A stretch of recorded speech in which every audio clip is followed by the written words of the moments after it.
12:30 local time, which is 11:30 Central European time, 10:30 UK time. And with Igor Yaroshevsky coming back to after the break, I think we will still see some very strong action coming from these players.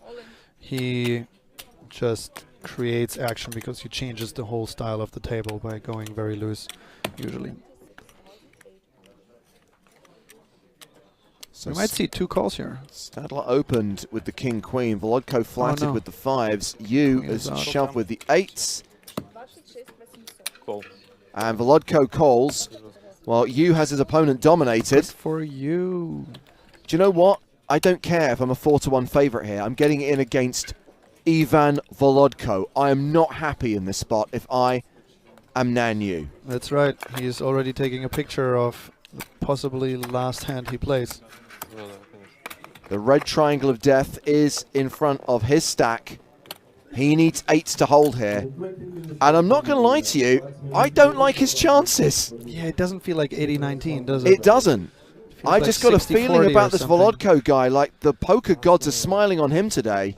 Oh, Ivan Volodko. 5, please.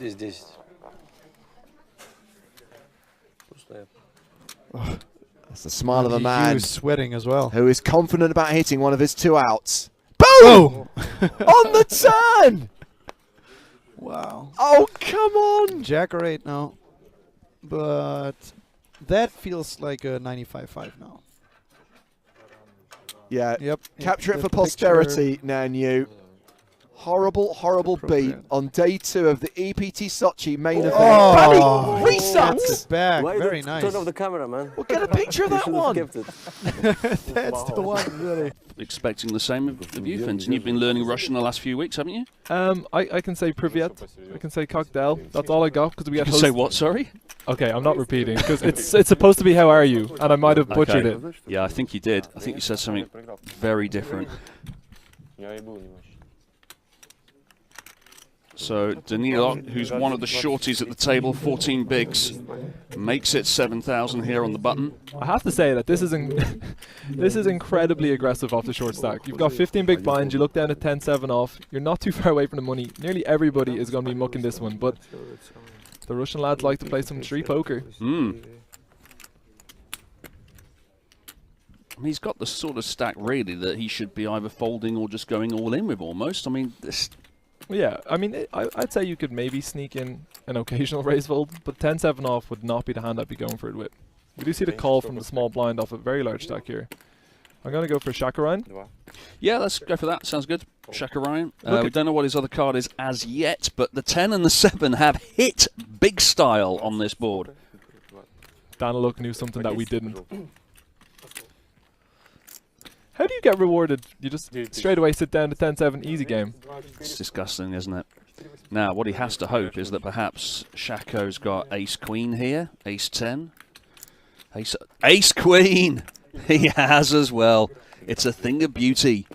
I think we nearly always see this raise called off on this board. I don't mind a call, but I think on this board, when you see a c-bet, you should probably check raise call it off. Double up is looking locked on here for Andrei Daniluk, and this is all from his speculative raise on the button with 10-7.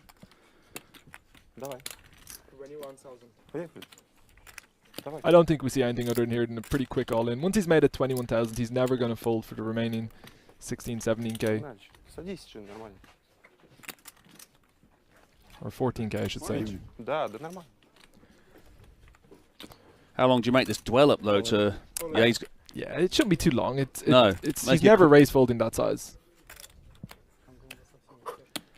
He's going to have a little think about it, but... He's going to be... into a pot of 86,000. Quite upset to see the 10-7 will be my guess. It's interesting that he only flat called with the ace-queen off the 15 big blind open, given how close they are to the money. Just definitely could have put some pressure on. Outs are available, 5 of them. So it's not a sob story yet for Shakarine. Daniluk's tournament on the line right now. And this would be a very quick elimination straight off the back of the break, if Shakarine can find an ace or a queen. It's going to be a lot tougher now. Just the 2 queens.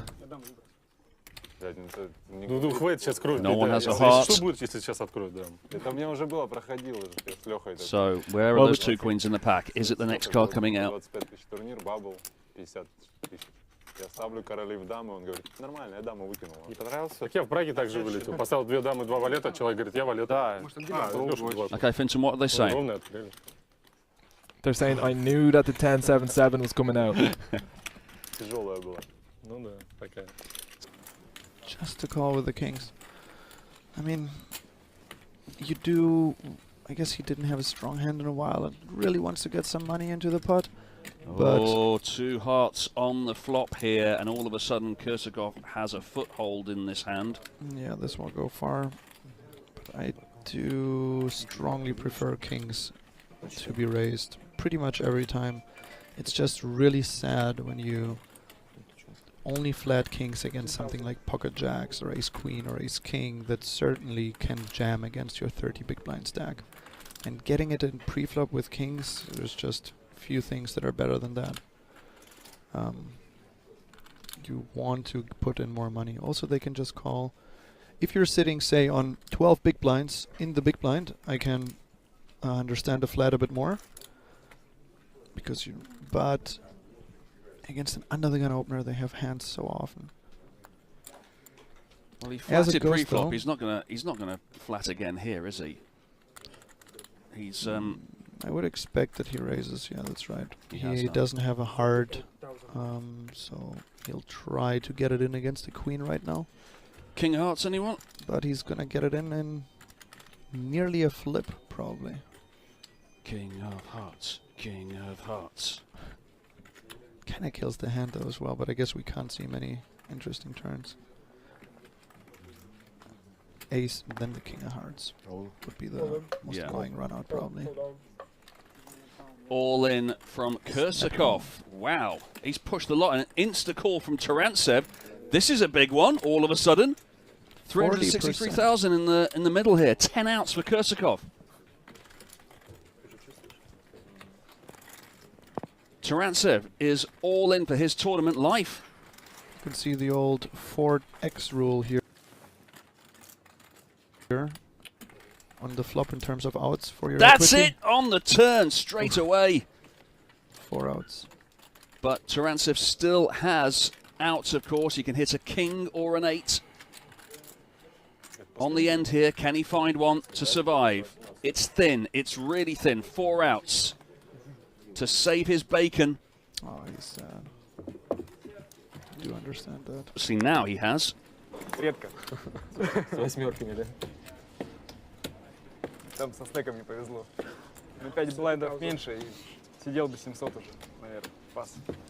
Хотя бы вы выбросили бы туз-дам там, скорее всего. Я-то точно, вот. Тоже. Ван не знаю. So he's got about $10,500 locked up at the moment. Half of his lifetime earnings. He'd be pretty happy about it, but I imagine he has his eyes on that almost $500,000. We've got to talk about that Resheknikov at some point and the insanity of how he got here. But we'll wait until the action is on him at some point. Meantime, the action seems to always be on Volodko. This time with a Queen-Jack. There is no way he's going anywhere here. If he calls it a 7-4 of clubs, Queen-Jack must look like quad aces. One of my favourite hands, the Queen-Jack suited. So pretty looking. I mean, we've seen him do it once, where he flopped a higher flush versus opponent. I wouldn't put it past him again.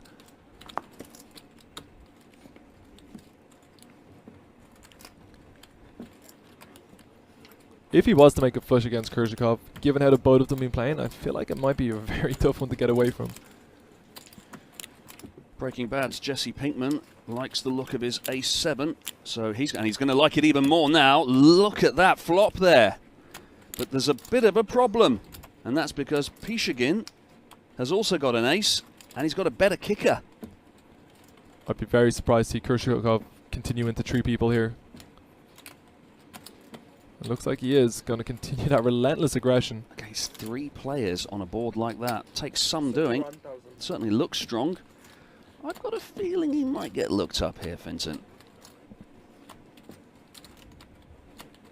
It's going to be very hard for Carrera to ever get away from this with the 20 big blinds. Wow. What's this? Volodko! What's he doing? No. Oh, my head's spinning now. This is developing into something a little bit ugly here. He does have some very nice backdoors.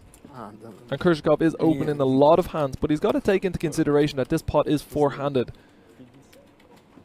There is a back door, but that back door is positioned about 15 miles away. He's got a long way to get to it. Wow. So this is now a very, very ugly spot for Carrera. He is in the big blind. He has ace-7 suited. But when you see a bet, a call, and a raise, there's no flush draw on the board. There's no other draw. So this needs to be a complete airball for him to ever to have the best hand. So I actually don't think it's impossible that he ends up folding here. He might have been saved by this raise. Absolutely. And his stack size, this is a big chunk of it. This is very much a situation where he should either fold or go all in, isn't it? I mean, he could call, but the problem is that if he calls and it's a brick on the turn, it's going to be very hard to then fold. But the problem is if he shoves, he never, ever gets called by a worse hand. Neither option is great, to be perfectly honest, shoving or calling. It's just a really ugly spot straight off the bat.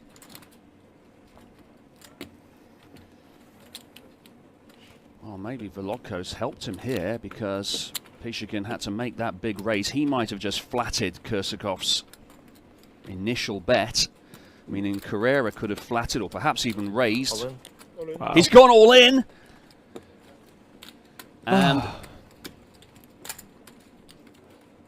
it's back up Volodko, who surely, after a little bit of dwellage, is going to get out of the way. And then Pishikin's got a call, right? I mean, Volodko's got 60% of a roll flush, but yeah, I mean, at this point, I can't imagine that Pishikin's going to be too happy with his hand, but he'll reluctantly put in the chips and be pretty happy to see it. Obviously, some decent chop opportunities, but any card below a 6, a 5, a 3, or a deuce will give him the win. It looks like he's going to go for that stand-up equity. Yeah, No, maybe he's not. got more chance of splitting it than he has of winning it. Carrera here. He's all in. The glasses come off. He's standing up. He might be taking everything with him in a second. Because he needs to find a 7, or he needs to hope that the board runs out as a chop pot. That is not the card he was looking for. He's going to need a 4 or a 5 to find a chop now. Or 3 7s to take it outright and get the double through. Get ready to step off that stage. You're up to 7. Because you are out, Pavel.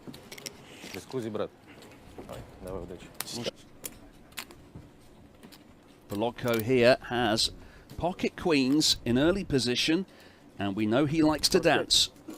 Very nice. And about exactly 100 big blinds deep to start proceedings.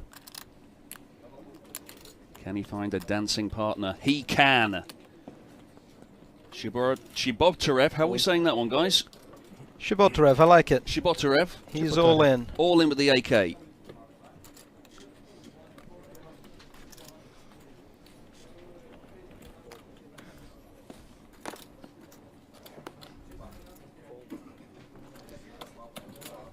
And imagine we're going to see a pretty quick call. We do. It's a classic race underway. Shibotarev, tournament life on the line right now. And only a couple of minor setbacks for Volodko so far. He's all in for a not unreasonably sized pot, over 700,000 chips. He did just hold with a Queen 3 versus the Ace Queen. Faded 16 outs previously.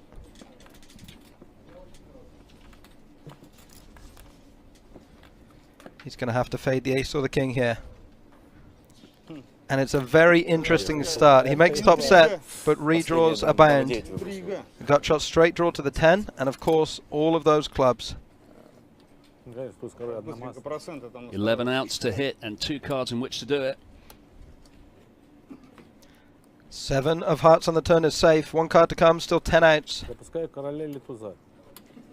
In some ways it reduces the sweat because now you don't have to worry about pairing the board anymore after you hit your hand. But of course the percentages went down. Only slightly, and there he is. Deuce of clubs. Oh, seems so innocuous, doesn't it, that little 2? It's made all the difference. And a bit of a setback for Volodko, but really that's the first time we've seen him lose any sizable pot, any sizable all-in. He'll still be fairly comfortably stacked with around 80 big blinds.